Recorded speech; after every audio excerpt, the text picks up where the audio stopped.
The baby was just a few hours old, 7 pounds, 3 ounces. Anna lay in the hospital bed, exhausted, their newborn daughter in her arms, and Greg McKeown grabbed his phone, kissed them both, and drove across town to a client meeting. He told himself he had no choice. A big client had asked. Saying no felt impossible. So he sat in a conference room while his wife and his baby waited without him, and the meeting produced nothing.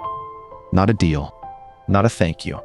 Just polite faces that seemed to ask the same question he was already asking himself. What are you doing here? That night he wrote down a sentence that would take his whole life apart and rebuild it. If you don't prioritize your life, someone else will. Here's the cruel joke McKeown couldn't stop seeing after that day. Success doesn't protect you from this, it causes it. You get good at something, so opportunities pour in. Every one of them is a yes waiting to happen, and each yes is small, reasonable, flattering, until you look up and realize your days belong to everyone except you. Jim Collins has a name for what happens next: the undisciplined pursuit of more. The very focus that made you successful gets buried under the rewards of being successful. Think of a closet you never clean out. You keep adding clothes, never removing any, and one day you can't close the door. That's not a wardrobe problem. That's most people's entire life. Stuffed, straining, and somehow still missing the thing they actually wanted to wear. So McKeown went looking for people who had escaped the trap, and he kept finding the same quiet principle. Picture a designer named Dieter Rams, the man behind the clean, calm Braun products of the 60s. His whole philosophy fit into 3 German words: weniger, aber besser. Less, but better. Not less as in lazy. Less as in ruthless. Strip away everything that isn't essential, so the one thing that is can finally breathe. That is the entire idea of this book. An essentialist doesn't ask how to fit more in. They ask which few things deserve everything. It's the difference between living by default, letting the loudest request win, and living by design. And once you see that difference, you can't unsee it. The only question left is whether you're brave enough to act on it. Take the man McKeown calls Sam Elliott, a talented Silicon Valley executive, drowning after his company got acquired. More meetings, more requests, more people needing a piece of him, and less of anything getting done. He was on the edge of quitting. Then a mentor gave him strange advice. Stay, but only do what you would do if you were still an outside consultant. Nothing else. So Sam started experimenting with a word he used to fear. No. No to the low-value meeting. No to the project that wasn't his. At first, he braced for the fallout. Instead, something odd happened. People began to respect him more. His work got sharper. And within the year, he earned the biggest bonus of his career by doing less. The lesson was already forming. The disciplined pursuit of less isn't a retreat. It's how you win. But before any of this can work, McKeown says you have to reclaim something you gave away without noticing. The belief that you get to choose it all. Think of how often you say, I have to take this call. I have to attend. When did the choice disappear? In the 1960s, a psychologist named Martin Seligman watched dogs that had been given shocks they couldn't escape. Later, when escape was easy, just step over a low barrier, the dogs didn't even try. They'd learned they were helpless. And so do we. We forget that the ability to choose can't be taken from us. It can only be forgotten. McKeown once forgot it himself, grinding through law school until the day he admitted no one had forced him there. He walked away. And the moment he chose, everything changed. Now comes the idea that reorganizes how you see your entire to-do list. We tell ourselves everything on it matters. It doesn't. McKeown points to a pattern the economist Vilfredo Pareto spotted a century ago, that a tiny share of your effort produces almost all of your results. The rest is noise dressed up as work. Warren Buffett has said the bulk of his fortune came from a mere handful of decisions. A handful. In a lifetime of thousands. So if a few things are wildly valuable and almost everything else is nearly worthless, then working harder across the board is a trap. You just get more efficient at the trivial. The essentialist swallows a hard truth and repeats it like a mantra. You cannot overestimate the unimportance of practically everything. Which forces the real question: how do you find the few things that do matter? You find them by making peace with a word most of us hate: trade-off. The non-essentialist believes every trade-off is a failure to be outsmarted, so they ask, how can I do both? The essentialist asks a harder, freer question: which problem do I want? Look at Southwest Airlines. When Herb Kelleher built it, he said no on purpose. No meals, no assigned seats, no expensive hub routes. Rivals sneered. So Continental tried to copy it and keep its old business too, launching Continental Light. It tried to do both. It bled money and collapsed the experiment. Southwest, meanwhile, kept choosing. Because there are no solutions, only trade-offs. Pretending you can have it all isn't optimism. It's how you end up straddling two boats, one foot on each, as they drift slowly apart. So how does an essentialist actually decide what the vital few even are? Strangely, they explore more than everyone else, but they buy the space to do it. Every year, Bill Gates used to disappear. Twice a year, he'd vanish into a quiet cabin, alone, for a week, with nothing but books and a hard question about the future. He called it Think Week. No email, no meetings, no one allowed in. And out of that silence came some of Microsoft's biggest bets. Isaac Newton, asked how he discovered the laws of gravity, gave a plain answer: by thinking on it continually. Here's the uncomfortable part. In a world that treats being reachable as a virtue, doing your most important thinking may require becoming, on purpose, unavailable. The busy person reacts. The essentialist withdraws and returns with clarity no inbox could ever give. Space to think is only half of it. You also have to know what you're looking for, and most of us stare straight past it. When the writer Nora Ephron was young, her journalism teacher gave the class a set of facts about a school event and asked them to write the news story. The students dutifully summarized the facts. Then the teacher revealed the real headline hiding inside them: there will be no school Thursday. They'd captured everything except the one thing that mattered. Now flip that from a lesson into a warning. Eastern Airlines Flight 401 was a working jumbo jet whose entire crew became fixated on a single burnt-out light bulb. And while they fiddled with the $2 part, nobody flew the plane. It descended gently into the Everglades. The trivial can be loud enough to drown out the vital. Essentialists train themselves to hear the lead. And here's a source of clarity nobody puts on their to-do list: play. We treat it as the opposite of productive, the thing you earn after the real work is done. McKeown argues we've got it backwards. Play doesn't just help us explore what's essential. It is essential in and of itself. It broadens the options our stressed brains can't see. It lowers the pressure that shuts down thinking, and it lights up the parts of the mind that solve hard problems. Sir Ken Robinson spent his career warning that our schools, obsessed with getting the one right answer, quietly train the play out of children, and with it, their nerve to imagine. So the next time an idea arrives while you're goofing off in the shower, don't be surprised. That wasn't a break from the work. That may have been the work. There's one resource this entire philosophy depends on, and it's the first thing busy people sacrifice.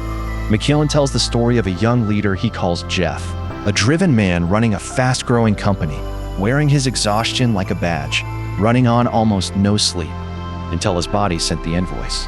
One by one, his systems began to shut down, and he landed in the emergency room, forced to stop everything. His hard-won lesson: you are the asset, protected. We think skipping sleep buys us more hours. Researchers who studied elite violinists found the opposite. The very best players didn't grind the longest. They slept more than their peers, about an hour more, roughly 8.5 hours a night, and let rest sharpen them. Sleep isn't the reward for a good day's work. It's the equipment. Your highest priority is protecting your ability to have priorities at all. Now you're rested, you've explored, you've listened. You still have to choose, and this is where most people go soft. We say yes to the merely good. McKeown's fix is almost brutal in its simplicity. He calls it the 90% rule. When you're weighing an opportunity, score it against the single most important criterion, 0 to 100. And here's the twist. If it scores anything below 90, you don't call it a maybe. You change the score to 0. You reject it. Because a 70, an option that's pretty good, kind of exciting, mostly convenient, is exactly the trap. It's attractive enough to eat your life and not valuable enough to be worth it. The essentialist lives by a cleaner rule, borrowed from a company obsessed with less but better. If it isn't a clear yes, then it's a clear no. Extreme criteria only work if you know what you're aiming at. So the essentialist gets ruthless about purpose. McKeown ran an experiment with teams, showing them 3 corporate mission statements and asking which belonged to which company. Nobody could tell.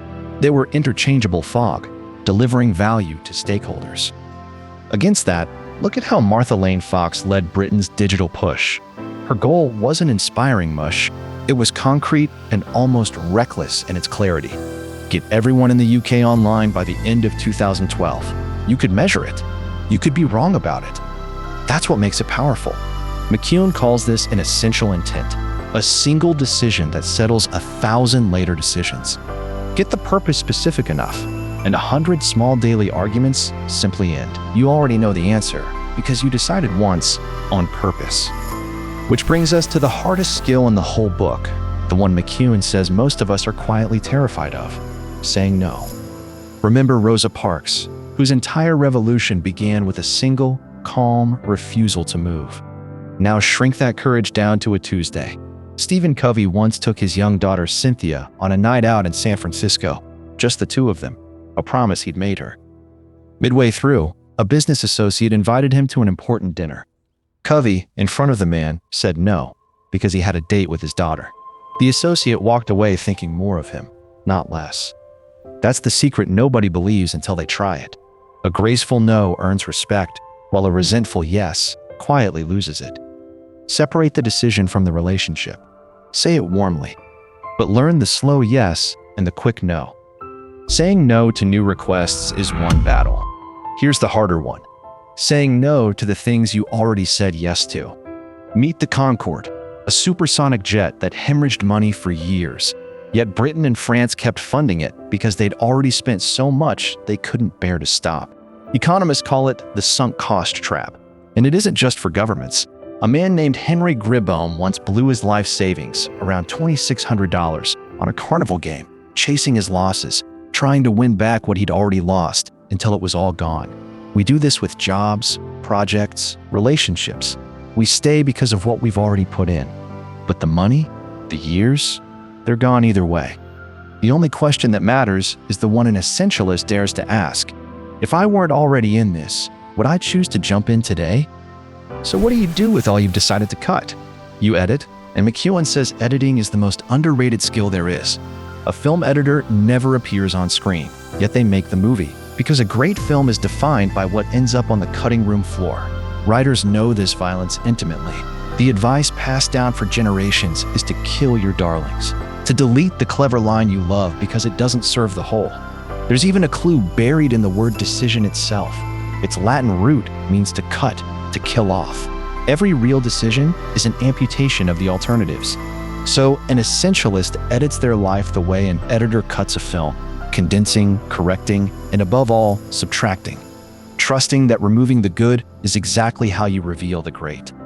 But you can't spend every day refighting the same fights, so the essentialist builds walls in advance. They call them boundaries. Clayton Christensen, the Harvard professor, had long since given his weekends away on purpose, Saturdays to his family, Sundays to his faith. So when his partners pressed him to come in and work the weekend on an urgent project, he simply said no.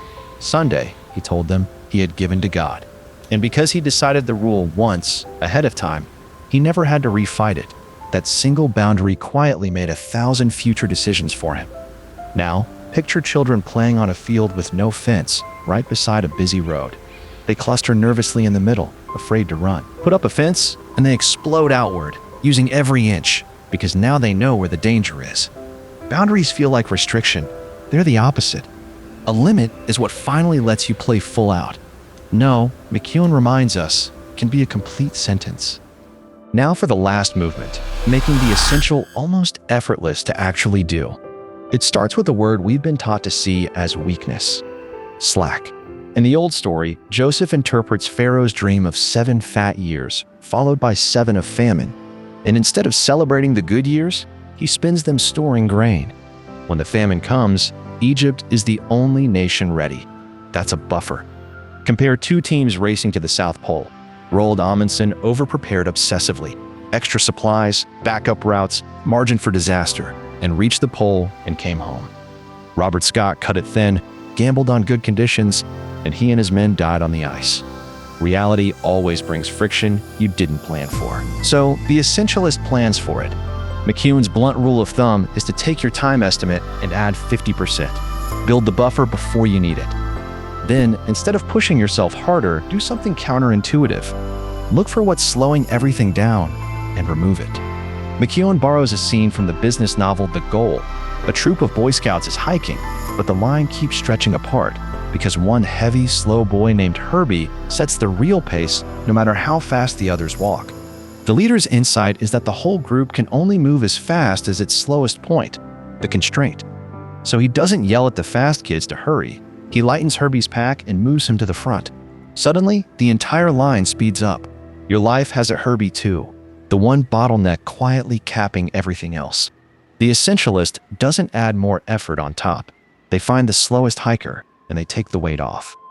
And to build momentum, forget the grand gesture. McKeown tells the story of a police superintendent named Ward Clapham, who was tired of only catching kids doing wrong. So he flipped it. His officers began handing out what he called positive tickets, not fines, but rewards.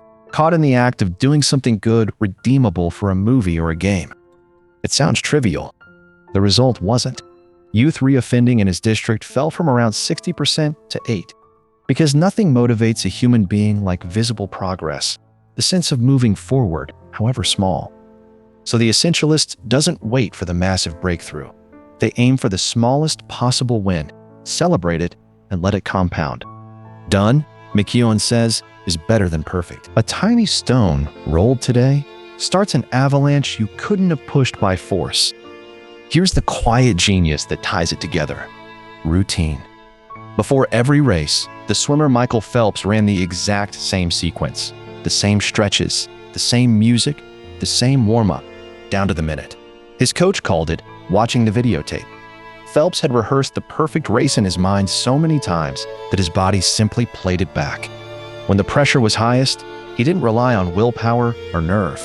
He relied on habit. That's the trick.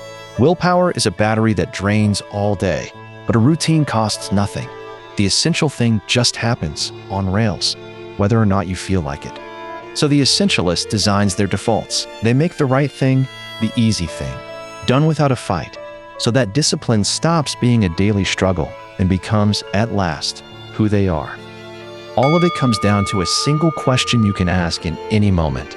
For years, a high school rugby coach named Larry Gelwicks won championship after championship, an almost impossible record, and his teams never talked about the score, or the last mistake, or the trophy. He gave them one question to hold, play after play. What's important now? Not what went wrong a minute ago, not what might go wrong later. Now, the Greeks had two words for time: chronos, the ticking clock, and kairos, the charged, present moment that's actually alive. We spend our lives lost in the past we can't change, in the future we can't control, and miss the only place we can ever act. The essentialist keeps returning, gently, to the present, because the vital few can only ever be done here. So what happens when a person lives this way for long enough? It stops being a set of tricks and becomes a character. Look at Gandhi. He owned almost nothing, fewer than 10 possessions when he died, and reduced his life to a handful of essential commitments. And with that stripped-down life, he moved a nation of hundreds of millions. Essentialism, at its end, isn't something you do on a busy Monday. It's who you are. McKeown closes with a haunting image. A man had filmed years of family life, hours and hours of footage, and only later realized that in all of it, there was almost no close-up of his young daughter herself. He'd recorded everything around the essential thing and missed the essential thing. He had the camera pointed the whole time. It was simply aimed at the wrong life. Which returns us to a hospital room and a new father who chose the meeting over the moment. McKeown never got that day back, but he never made that trade again. He built a life around the few people and the few things that were genuinely his to protect. And he'll tell you it is not a smaller life. It's a bigger one, lived on purpose. So here's the question he leaves you holding tonight, with your own overstuffed closet of a life. If you could be excellent at only one thing right now, what would it be? Because you're going to prioritize your life around something. That part isn't optional. The only choice, the choice no one can take from you, is whether you do it or whether you let someone else. Less, but better. Start there.